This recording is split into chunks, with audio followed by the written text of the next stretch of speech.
Today's episode of the Vegan Life podcast is brought to you by Vivo Life. Vivo Life are a health and supplements brand who have a brilliant collection of products. From the everyday essentials like B12, D3 and omega-3, which, let's face it, they're must-haves if you're following a plant-based diet. Greens and multi-nutrient powders, everyday vegan protein powders, mushroom lattes, and much, much more. Vivo Life make my favorite health supplements, and I love that they're an environmentally conscious company. Not only are they certified carbon neutral, but they also plant a tree for each order, and their health supplements taste and make me feel amazing. And there's not many things I can say that about. If you're looking to fill the gaps in your vegan diet, look no further than Vivo Life's natural, healthy, sustainable supplements.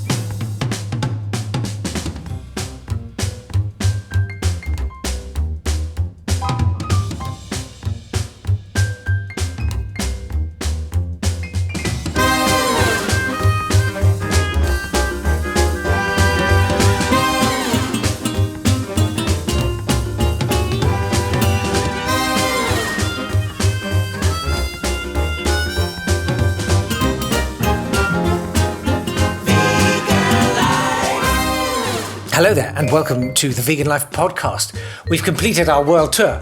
How breathtaking it was. But we've got something equally exciting to come back to our normal podcasting with, and that is fermentation. People have been so excited about this. On a personal note, I'm very, very excited. I've been positively fizzing with excitement like a head of white cabbage in a jar in a warm airing cupboard. So why don't we meet the two experts who are going to take us through this. Nena Foster works as a food educator, food writer, cookery teacher, and fermentation specialist. She's run group and private fermentation classes for a number of years. I don't think I'm ready to do it in a group yet. Having taught hundreds of people in the UK and in Europe and internationally, and has provided consultancy to fermentation startups. Lauren Lovatt is a plant-based chef. She's the author of Mind Food, and she's an entrepreneur, founder of Plant Academy, a plant-based culinary academy, filming and cooking from her food studio in East London. Lauren also works with brands to inspire passion through plants, most notably creating the food concept for Hoy Paris. Do you say Hoy Paris? Yeah, Hoy it's Paris. Like it's like a Newcastle meets Paris. Hoy Paris! The first plant-based hotel. Well, I am genuinely really excited. This year marks my first serious foray into fermentation, and everybody else was really excited too. They emailed their questions in. It's podcast@veganlifemag.com. You can ask us a question about anything at all, and we'll field it to the best people to answer it.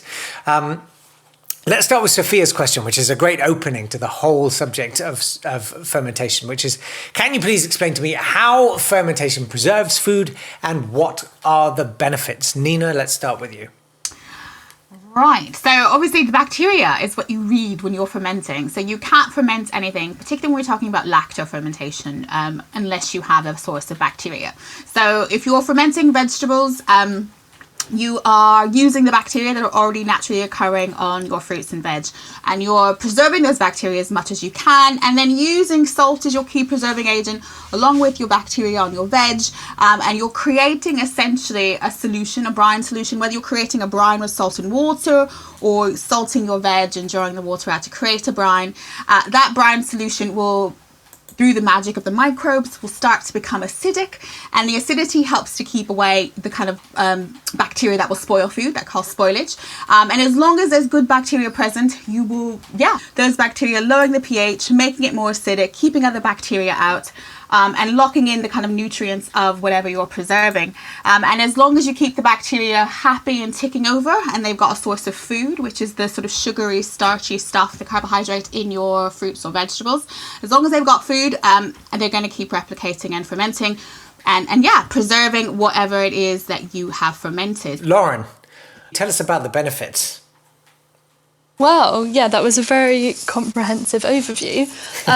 So the benefits of fermentation, I mean, on so many different levels. Obviously, I often come at it from a culinary perspective. So fermented foods give you such a unique flavour that you just can't get from anywhere else, whether that's adding kimchi to a soup or using one of these ferments to ferment something else, like making a kind of like cheese sauce with cashews and kimchi brine or similar. So there's such unique ingredients, and I always say to our students especially, if you make your own ferments, your food will just be like so different to what you can get anywhere else. So flavour wise, it's, you know, next level, but also obviously so many health benefits.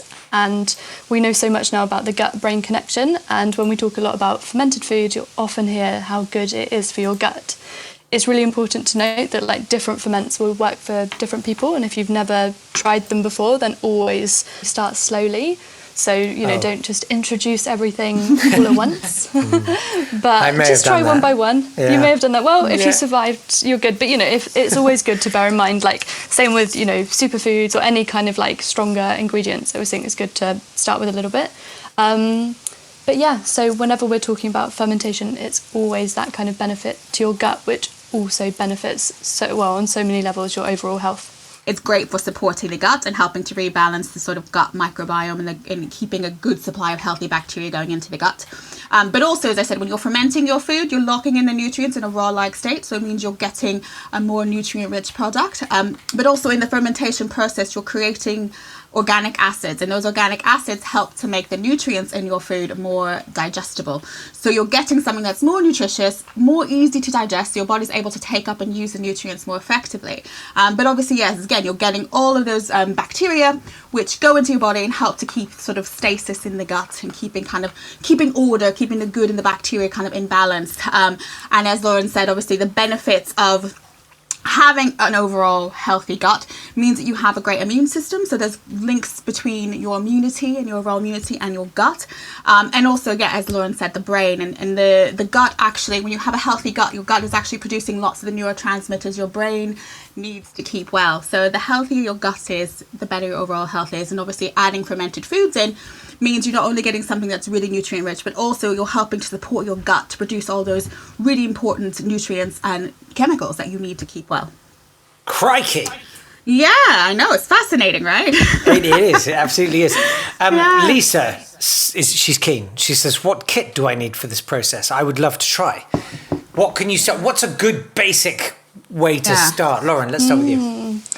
Well, I mean, as a very, very easy starting point, the key thing is some kind of nice glass jars. So if you're going to make something like kombucha or kimchi or anything, I mean, they require so few ingredients if you're, you know, just starting out and wanting to like master the basics.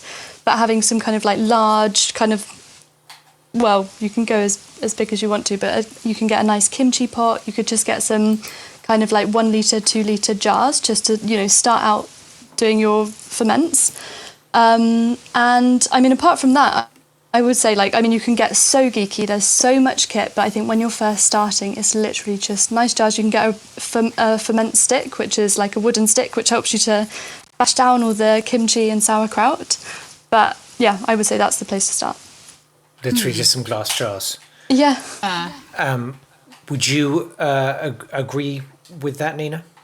Yeah, no, totally. And that's one of the reasons I love fermenting. I mean, I know you, as Lauren said, you can get really sort of geeky and sciencey with it. But I mean, if we think about the origins of fermentation, I mean, this is a historically traditional way of preserving food. And, you know, centuries ago, they didn't have thermometers and, you know, self-releasing jars and all this sort of stuff. So yeah, you don't really need much kit. So most people have everything they need in their kitchen. So the only thing I would add to some good quality glasswares with some nice, strong, airtight, you know, closings, but also some digital scales, because you also want to, when you're fermenting, to be exact in the weights of the vegetables and also the weights of the salt that you're using. So invest in some digital scales, but everything else you probably have in your kitchen, like a knife, chopping board, some good quality bowls, because often if you're making, you know, you're shredding up lots of veg, you're going to need some good big bowls, preferably some that don't slip around, because when you're kind of getting your hands in, you don't want to like tip it over and have everything down your front, which I've seen happen on many occasions. Yeah. So some nice sturdy glass, ceramic,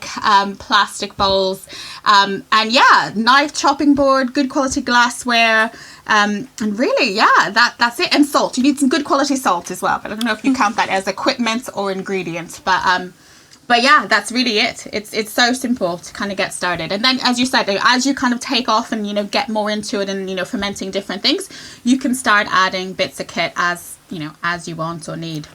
Leading on from that, Fran says, my ferments taste too salty. What did I do wrong? How can I fix it? I'm guessing you put too much salt in. But is there a... It's a rookie. But what do I know? Yeah. But it's tricky because I've generally always sort of eyeballed how much salt put into like my kimchi and things like that. But you were just saying you need a digital scale, Nena. This is a precise art. Yeah, so I always say, when you're first starting out in particular, be precise. And it's tricky because sometimes when you find recipes online, they'll say things like some salt. And you're like, well, how much is some? Some to me might be a pinch. Some to you might be, 6 tablespoons. So I always say try to find recipes that have exact measurements. Because salt is your key preserving agent here. So too much salt means you'll slow down the rate of fermentation. Too little means it'll start to go off.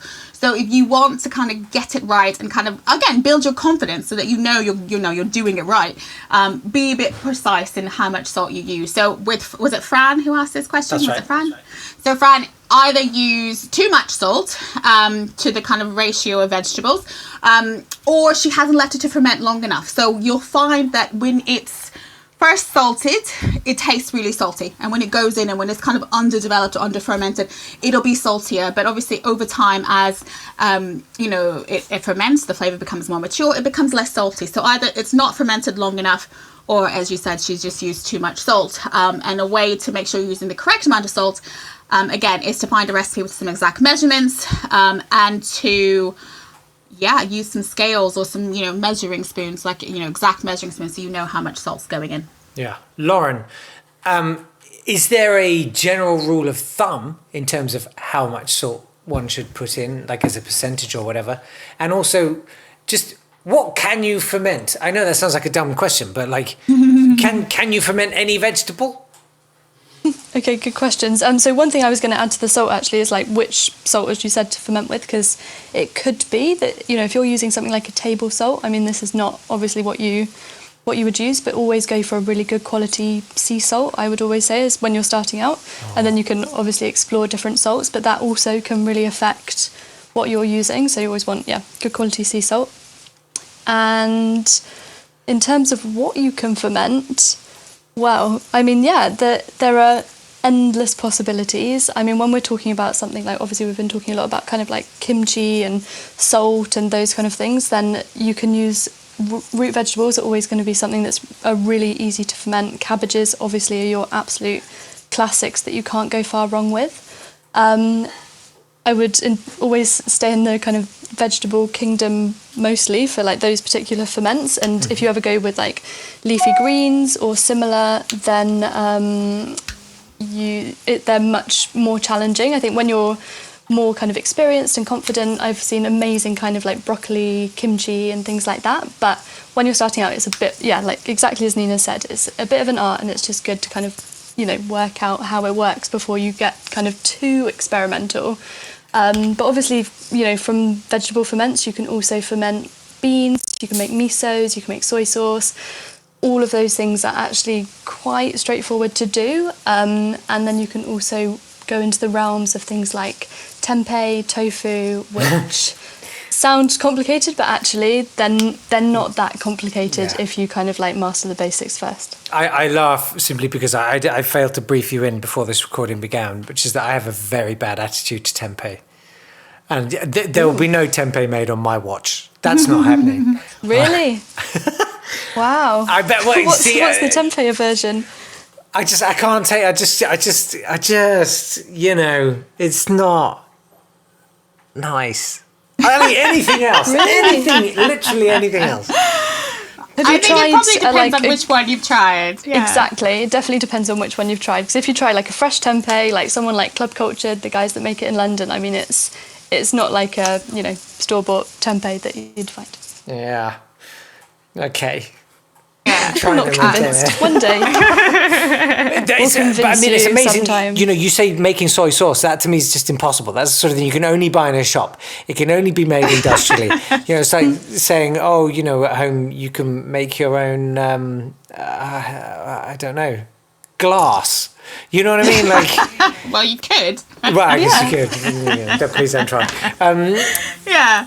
I guess that's a bit more specialist, isn't it? I mean, that's the sort of stuff that you probably take on board once you've been fermenting for longer. Definitely. And also things like soy sauce takes about a year to make soy sauce. So you probably want to be like, you know, really established in your fermenting game before you kind of venture into a longer term project like that. Definitely. But yeah, I mean, you know, you can do it, but you kind of have to feel a bit more seasoned and also, have the patience to do that sort of thing.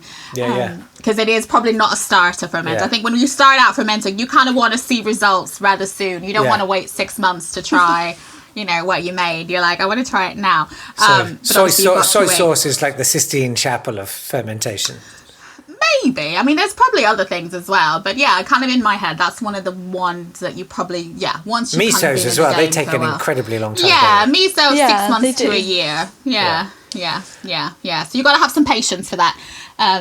Exactly. Okay. Yeah. I'm really interested in what you were saying, Lauren, about leaves and fermenting green leaves and stuff, and that's quite problematic. Kevin emailed and said, I've been fermenting cabbage for a little over a year.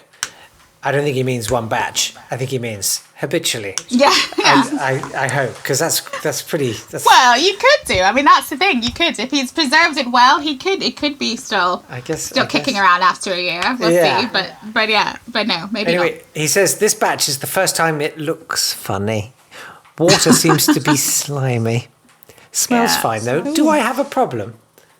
Yeah, I would probably say that often happens when you use like if you don't using an airtight jar. So sometimes if you use like the lids that are ill-fitting on like a recycled jar, I find that happens. The top goes a bit slimy, and that's just because you're getting oxygen in, and it goes a bit slimy, but things are often fine. So I've got a general rule, and I always say this to my students when I'm teaching. The key is to keep everything kind of underneath the brine. So if anything does go off, you know, if your jar is not airtight or something gets in, anything that's underneath the brine will be fine. So under the brine, fine. Oh, yeah. Poking out, it might go off and it might go a bit slimy or a bit moldy. So probably he had an ill-fitting lid on his jar. Maybe didn't have enough brine to kind of keep everything submerged. But I mean, again, if it smells fine, and obviously your nose is kind of a very good judge of what's off and what isn't. So if it smells fine and he is brave enough to kind of, you know, scrape off the top bit and try what's underneath. If the top is a bit slimy and try what's underneath, it could be fine. But next time, just make sure, you're using a really good quality kind of airtight jar, making sure it's nice and submerged under the brine when it goes in, and that should keep away the sliminess for the next batch. Sure. Yeah. Sure. And, you know, if you get bits of mold on the top, is that something you should worry about, or is it a kind of use your intuition? I think, I mean, again, if you've got something like a compromised immune system and you're unwell, I probably wouldn't, condone eating mold then. But generally, if something does go a bit moldy on top, particularly if it's like a core or something that's weighing things down, if you're using like a bit of a core to kind of weigh things and keep things submerged, I just take that off. And as I said, again, anything that's under the brine, and provided the brine is the right sort of concentration of salt and water, it won't go moldy. So again, that's why salting at the correct ratio is important, and that's why keeping everything submerged is important as well, because that will keep the mold off. But if you do get some mold on top, I mean, I know it sounds very radical. You can just scrape it off and eat what's underneath, and chances are you'll be fine. I'm here. I'm alive. Yeah, we all are. I don't really deserve to be honest, with some of the things I've eaten. Lacey says, how can I tell if my fermented vegetables are ready? And what's the ideal temperature for fermentation? And what do I do once it's ready? Will it keep fermenting? These are all good questions, Lacey. Lauren, let's start with you. She's got lots of questions. Yeah. Yeah, lots of questions. Well, I think especially if we're talking about vegetables or kombucha, when you're starting, it's good to just ferment, say if you're doing a kimchi or a sauerkraut for like up to 5 days, like ferment it for 5 days and then see how it tastes. You can do it much quicker as well, but I think, it normally tastes like at its most interesting after a good amount of time. Mm-hmm. But you can keep that going for ages, like you said, about a year. I mean, it's better to try things as you go, and then obviously using a clean fork, open whatever you're doing, taste, see kind of like, you know, how the flavour's progressed, if it's kind of the texture you like, and if it's still really salty and crunchy, then you might want to ferment it longer. If that's how you want it, then just go for it. And the key thing with any of these ferments is to, when you're kind of really happy with them, to then store them in the fridge. So when you're fermenting, keep them outside of the fridge, and then when you're happy with the flavour, inside of the fridge, and they will last for a really long time. I mean, you can keep things for 6 months, a year, and then go from there. Nena, should we fear the fizz? Because you get a fizzy batch sometimes. Yeah, so I was going to say, generally when you're fermenting things, you'll notice a pattern. So the fermentation process kind of happens in stages. So the first stage is where the bacteria start to lower the pH of the brine to make it suitably acidic, to keep other bacteria out. And you'll start to notice the bacteria becoming more active and getting more fizz then. But the fizz really peaks kind of at the end of that phase. So you always want to wait for the fizziness to kind of settle. You don't want it to be firing off, you know, like rockets when you tuck into it. You want it to kind of, you know, go really fizzy, have its moment, and then kind of start to quieten down. And you will start to get, I mean, once it's kind of passed on to that second fermentation stage, where it's kind of the bacteria happily kind of metabolizing carbohydrates, you know, creating the additional copies of themselves, so having babies essentially, and creating those additional nutrients. How romantic. I know, they're having babies in there. But once that starts to happen, it starts to settle down. So, I mean, again, that can happen in different rates depending on... So you're basically eating a dying civilization. I mean, that's not very vegan. Well, they keep going, though, because they go back inside your gut and they make friends, and then it all comes out again. Okay, well, in that case, normal life cycle. It is a continuous cycle, really. Okay. But so don't fear the fizz. It will be fizzy, and that's essentially the bacteria kind of getting going, starting to work their magic. And so, again, you don't want to eat things when it's super fizzy because it's still in the process of fermentation. So you want to wait, because it'll be actually quite sour in that kind of really fizzy phase. So you don't get the real kind of roundedness of flavor until you get into that second stage of fermentation, where the bacteria are kind of munching away and producing all those additional kind of, you know, nutrients and flavors and whatever else. Yeah. So the timings on that can vary depending on like the quantity of bacteria on your vegetable, but also the temperature. So I think in the last question was about the ideal fermentation temperature, and that's between like 20 to 22 degrees Celsius. So you kind of want to keep things there to kind of keep that kind of active fermentation going. And then, so if it's really hot, if it's hotter than that, your ferment will it'll tick over a bit quicker, but you kind of want to try and keep it sort of there and keep it quite stable to kind of keep getting kind of a reliable fermented result. But and as Lauren said, you know, fridging it when it's ready is key, because that sort of sends the bacteria to sleep, so they kind of go dormant, and so they'll carry on ticking over, like fermenting at a very slow rate, but they won't keep fermenting it quite actively when they're nice and cool. So you'll get a consistent flavor for longer once they've been cooled down, and they kind of go a bit sleepy, and so they just hang out. With these high quality airtight jars that I bought, and definitely not recycled Hellmann's vegan mayonnaise jars that I use.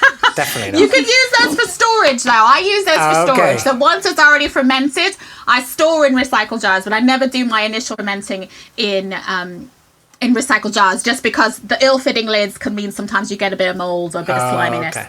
So I always do my initial ferments in my good jars and then store them in the Then you can use all your mayonnaise jars. Okay, totally. And they're nice and airtight.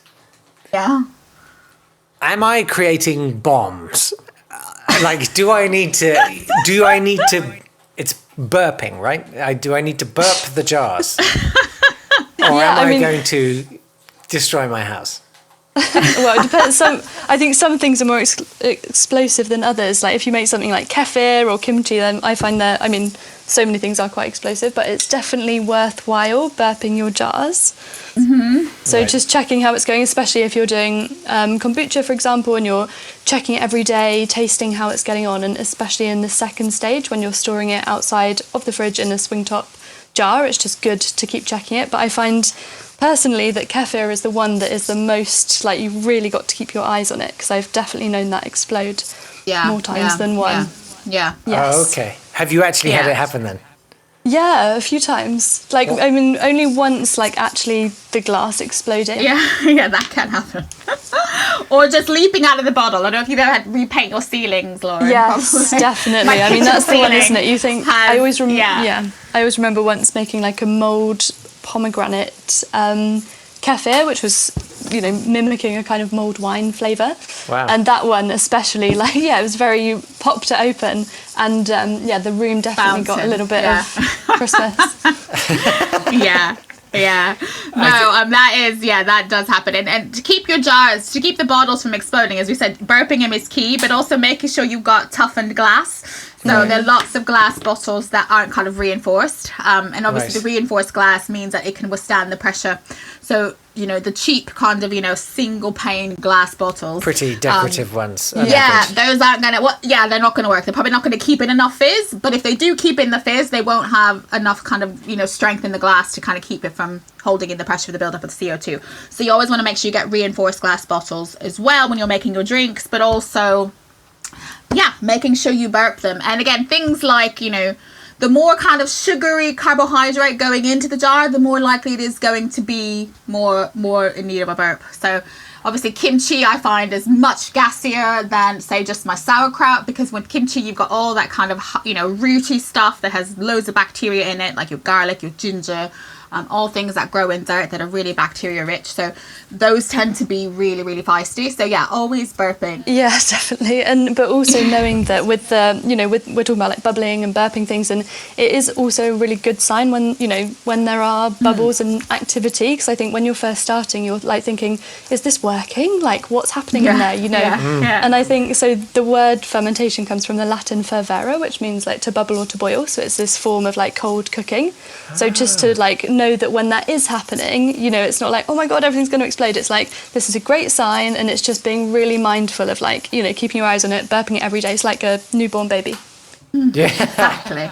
Yeah, and as you said, it helps you get to grip with the process, so you kind of know, that it's working. And you start to smell the smells when you burp it as well, so you can smell how the flavors are developing, because you get that hit of the acidicness that turns into what, you know, a bit more pungent, but more punchiness. So burping, is good for releasing the built-up carbon dioxide, but also, it's like giving you a kind of an insight into how it's all going.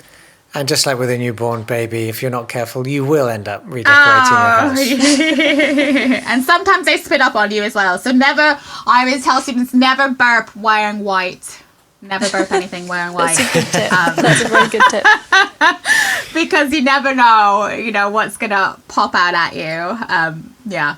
And does the burping, not burping, like if you've got the reinforced glass and stuff, do you have to burp? And does it change the texture? It's always worth checking, because I think whatever it is, the gas is going to build up. So you know, and if you don't let it out, then I still imagine that even with reinforced glass, it's still going to be very much more explosive. So I think it's just like you want to hold on to those ferments. You've spent a long time making them, and if you don't keep checking, then they might just go everywhere rather than staying where you want them to be. Okay. But you can avoid burping if you get the self-regulating. I mean, they're really expensive, actually. You can get the valves to go on top of your jars. Do you recommend those? Because I've been looking at those and wondering about those. I don't bother, because again, I like burping them because I like to see how it's progressing. You like to huff them. I love the maintenance. You like to sniff what can I Go say? on, you like to sniff it. I like to sniff it. There's nothing wrong with that. You know, just stink out the room occasionally. But you can. It's brilliant. Yeah, exactly. You can get those sort of valves if you're kind of a forgetful source and you think, God, I'm never going to remember to burp this. You can get those valves that kind of, you know, just release CO2 on your behalf. Yeah, so you can do that. But again, I think that doesn't really help you learn the process, does it? It doesn't really give you that real kind of intimate understanding. So it's kind of cheating, I say, but go for it.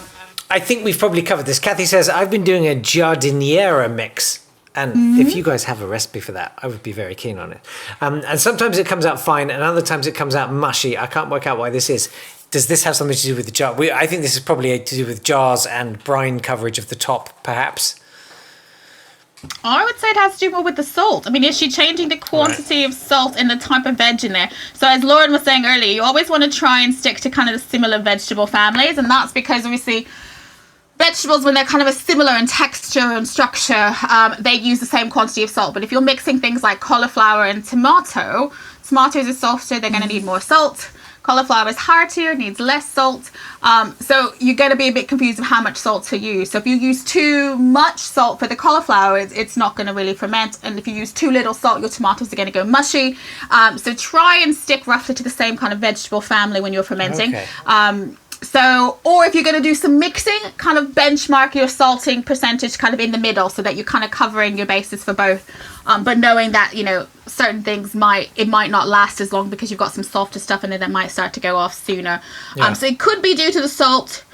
It also could be due to the age of the vegetables. So the fresher the veg, the better. So if it's already a bit soft when it goes in, it's already starting to lose some of its kind of nutrients and kind of structure.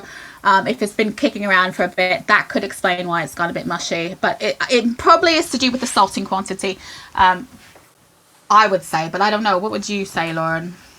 No, I would say, yeah, exactly that. And I think it is really key to remember about the vegetable families. So I think that's when, it can just get a bit confused. And then, if one thing goes soft really quickly or doesn't like that ratio of salt, it's much better and safer to just start with the more kind of well-known, going for cabbages or maybe introducing some root vegetables, which are always going to be kind of easier to work with, but rather than going for softer or cruciferous vegetables, which can, definitely be more challenging. Yeah, and if you're going for softer veg, just use a higher percentage of salt. So there's something called a brine calculator, which you can find online. So if you're creating a brine solution, and which I'm assuming she's done for her Giardiniera mix, because she's probably chopping up the veg and pouring over brine.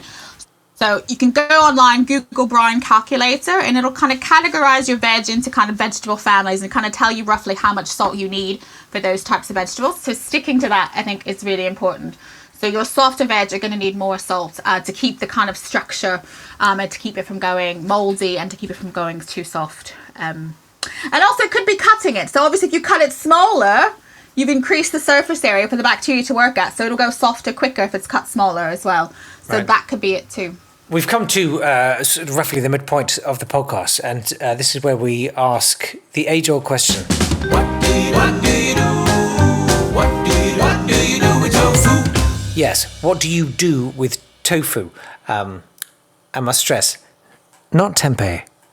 Not tempeh. Okay. We don't have to be crazy about this.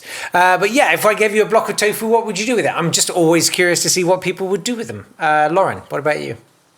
Ooh, so it depends if it's going to be a soft or a hard.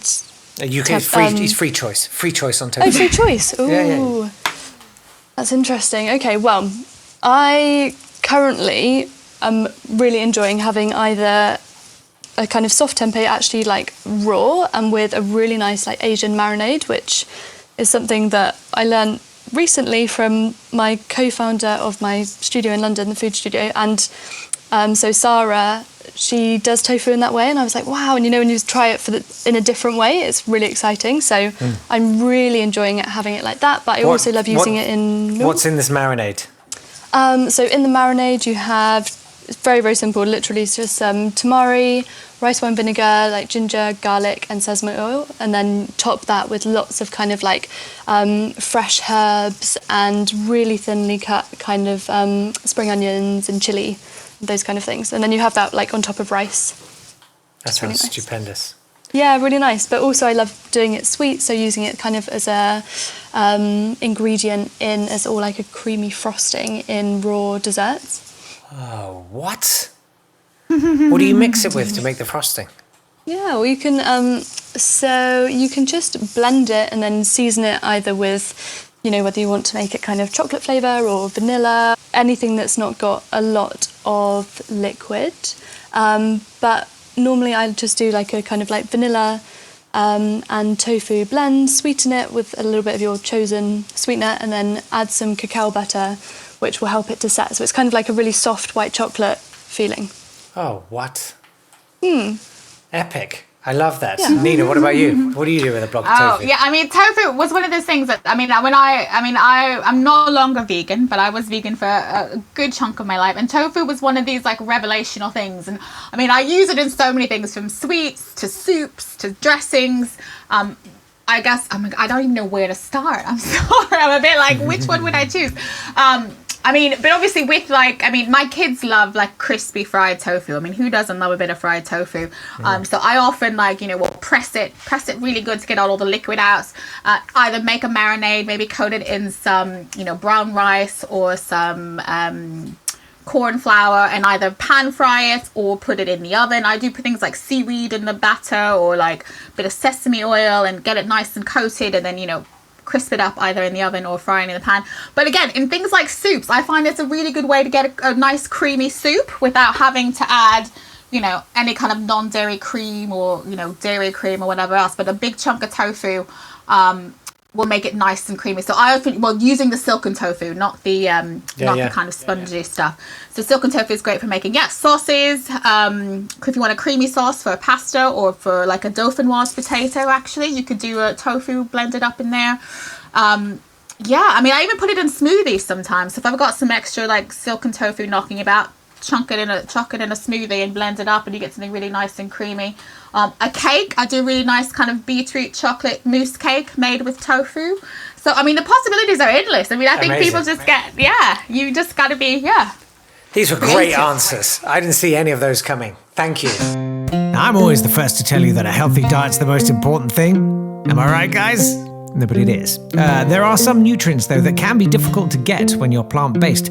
That's why I take Vivo Life's vegan vitamin B12, omega-3 and D3 daily. Did you know it's been reported that 98% of us are not consuming enough omega-3?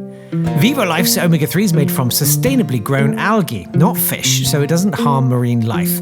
And because it comes from algae, it also doesn't contain any of the nasty heavy metals like mercury, which you often find, sadly, in fish. And finally, their omega-3 comes in liquid form, rather than those gigantic capsules. That means the omega-3 is consumed by your body in a more direct way, and it's stronger and more potent than almost any other omega-3. The best thing of all is that I know all of their products are made with natural ingredients I can trust.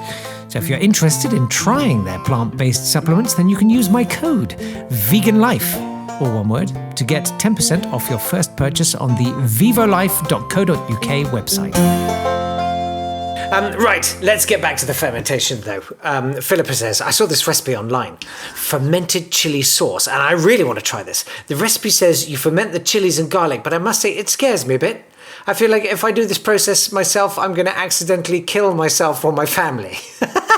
Could you please talk me through this process? I don't want to make my family sick. Well, good on you, Philippa.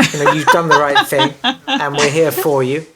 Lauren, have you done a fermented chili sauce? Yeah, I have. I love doing chilies in that way. So I'm not sure if this will be the same recipe, but it's normally a lacto ferment. So you make a brine with water and salt, and then you add chilies and garlic, and then you can ferment them for kind of about 5 days, obviously depending on like the temperature of where you are. Are they chopped or whole? Chopped chilies. It depends. If you've got larger chilies, then I would definitely chop them, and you can choose whether you kind of like leave in the seeds or take them out. Or if you've got really hot small chilies, you can do them whole, but just be very prepared for like a very hot end result. Mm-hmm. And then once they're fermented, you'll know they go a bit softer. You just have to kind of keep your eyes on them that they don't go too over fermented. If they get too hot, they can sometimes get a kind of like white layer on the top, so you don't want to let that happen. And from there, I mean, you can do so many different things. You can blend the lacto fermented chilies with an oil, make a kind of interesting chili oil, and you can also blend it with some cooked red peppers, paprika, and make like a thicker kind of harissa style sauce. Oh, wow. But I mean, they're really useful to use because you can then, make a kind of lacto chili jam. You can add those to soups, add them to so many things. So that would be the way that I would do it. And how does it affect the flavour? It does sometimes depend on the chilies. I normally find it mellows them out. I find that once they've been lacto fermented, so they're not quite as hot, and they'll also become like softer. And obviously like salty and delicious and just much more interesting than, like a fresh chili blended in a sauce or similar.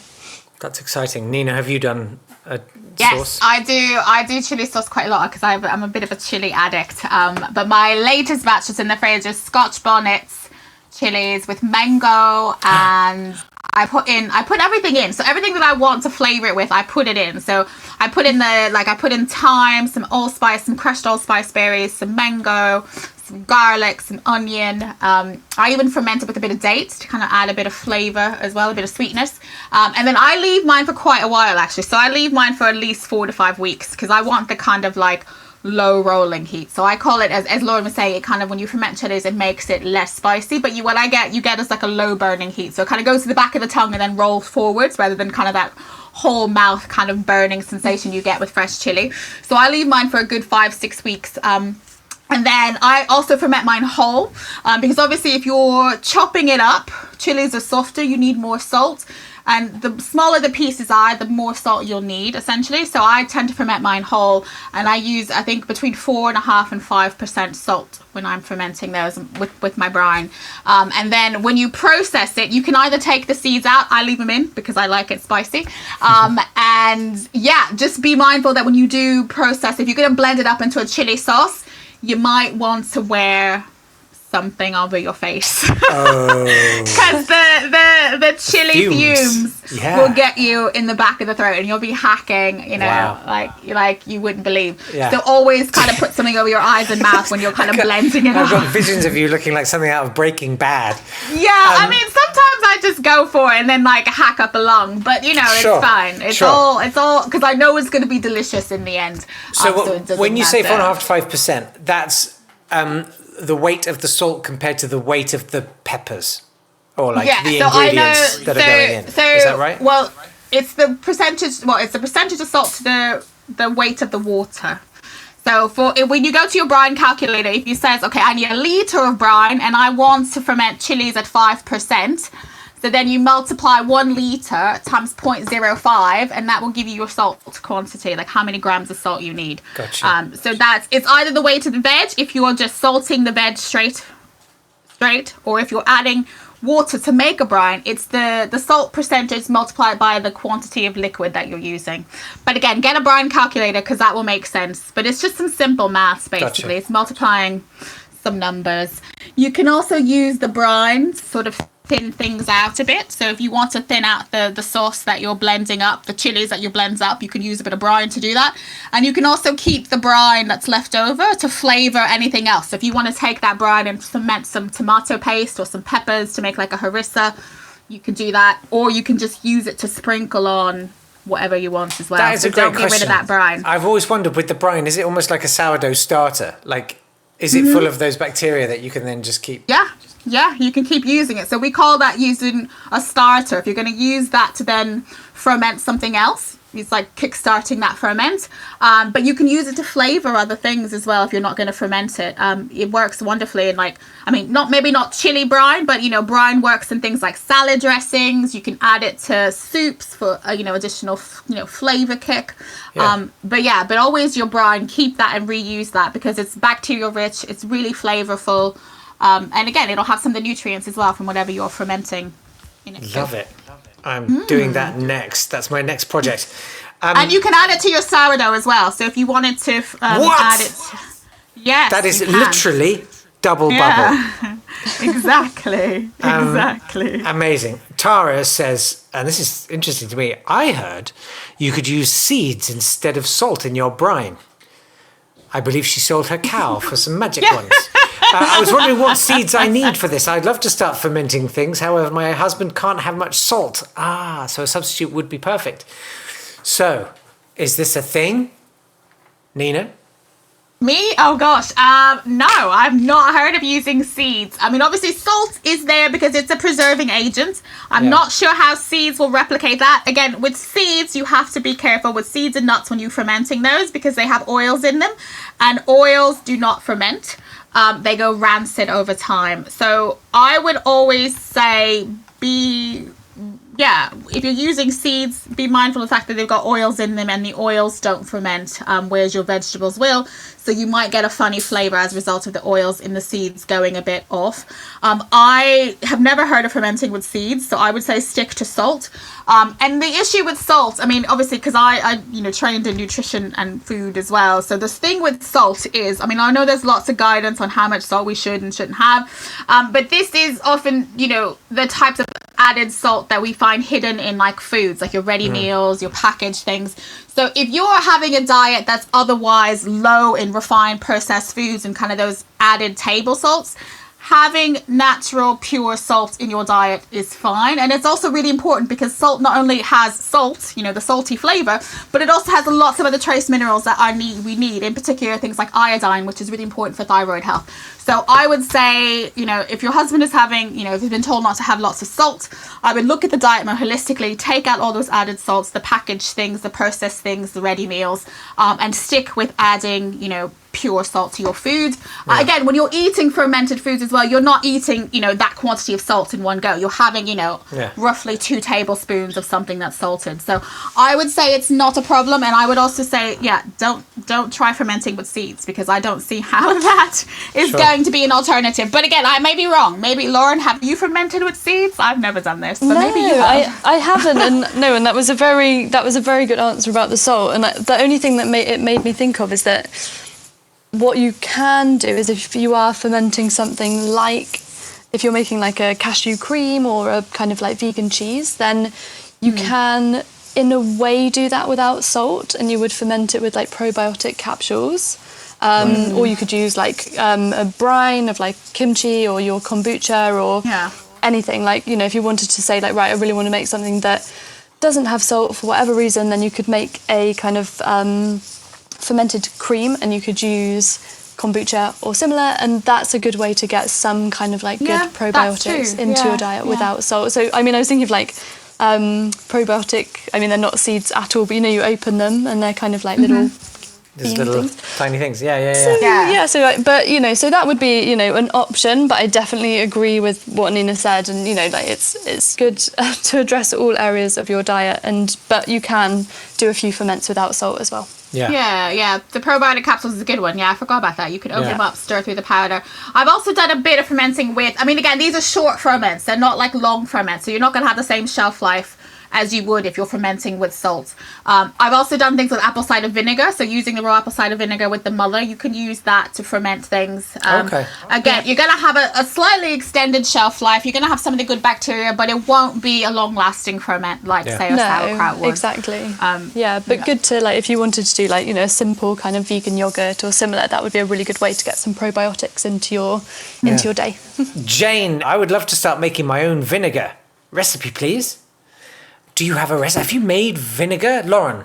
Yeah, I've made vinegar a few times over the years, but not actually apple cider, weirdly, which I know is quite straightforward to do, and Nena probably maybe has an insight, but recently I've been making kind of fruit wines and vinegars, so with a guy called Dr. Johnny Drain, who is a real fermentation pro, and we filmed a course with him recently.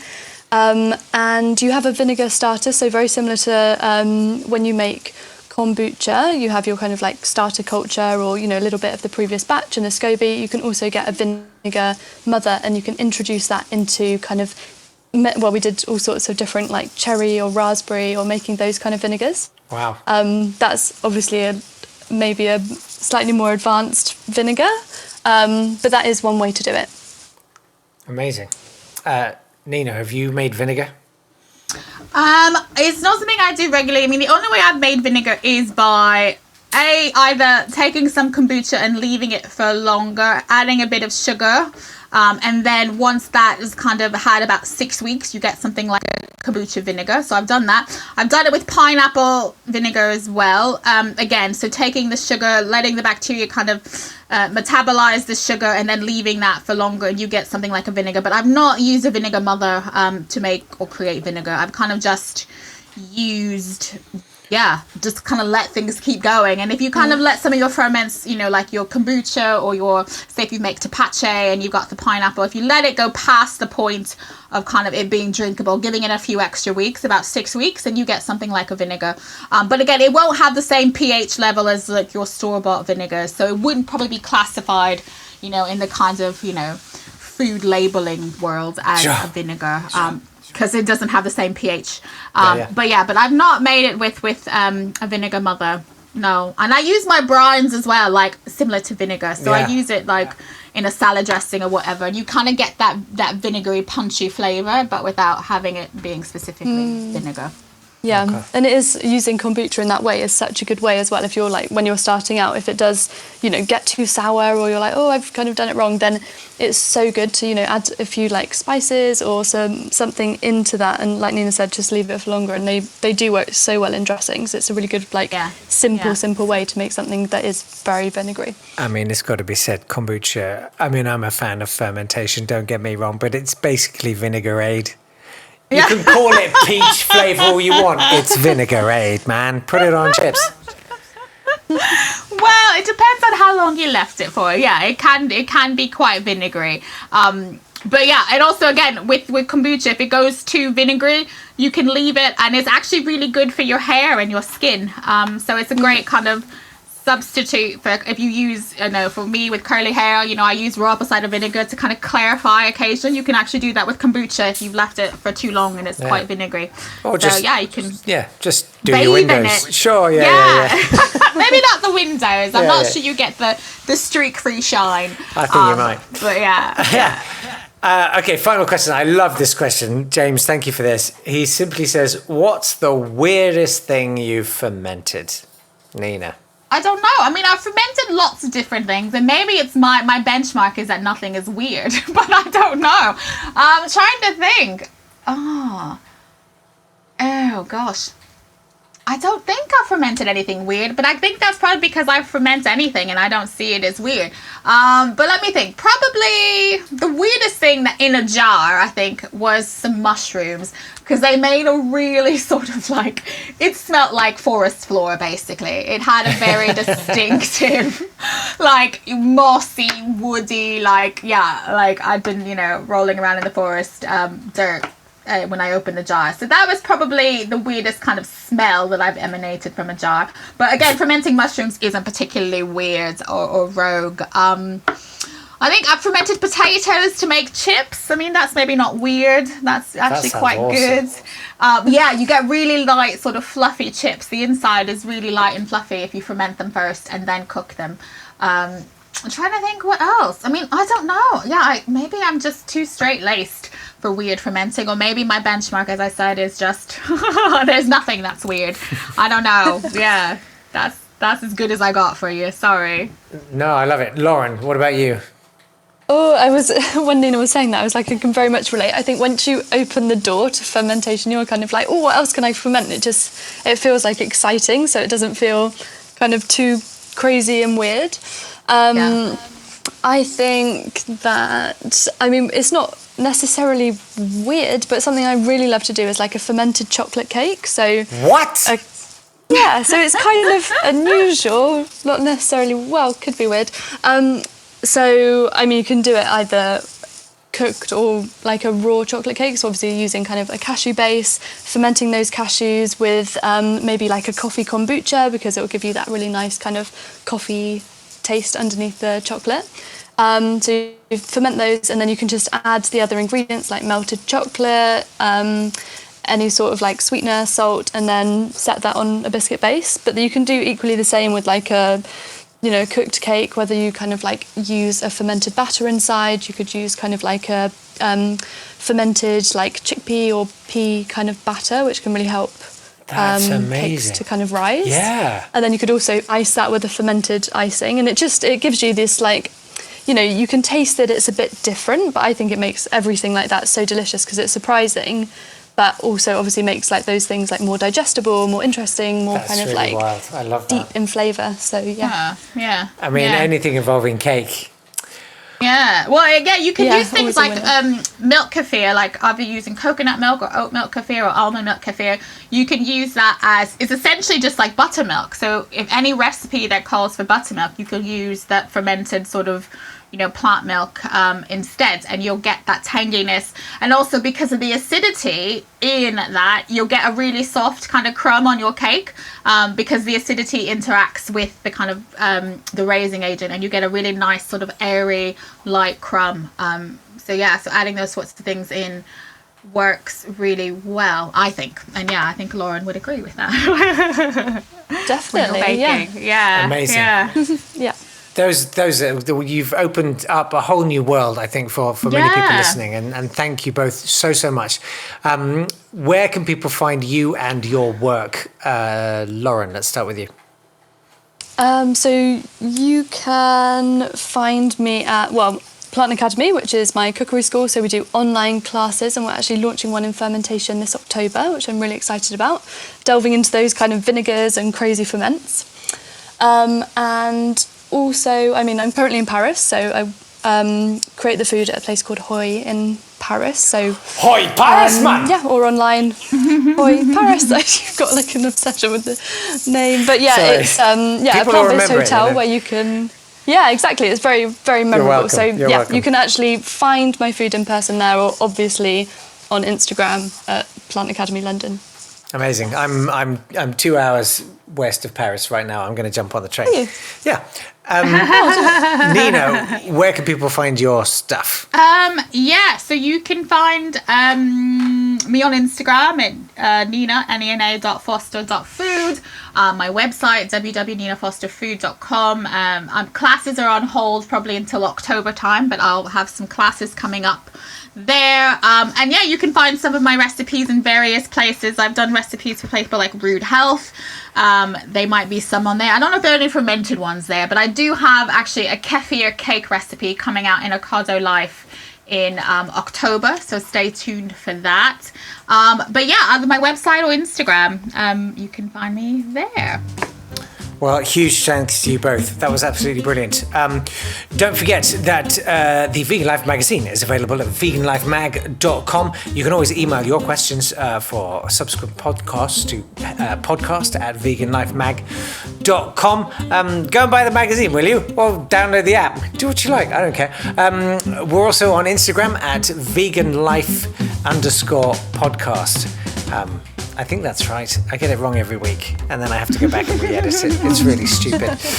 Do subscribe to the podcast if you haven't, and do share it. The only way we can grow it really is we don't have much of a budget for publicity. You may not have seen any billboards with the podcast on it. So you sharing it with a friend is the best way to do it. So you go and do that, and then I'll go and work out where we are on Instagram, and we'll reconvene next time. From me, Jake Yap. Bye-bye. This has been a Swanburst Media production.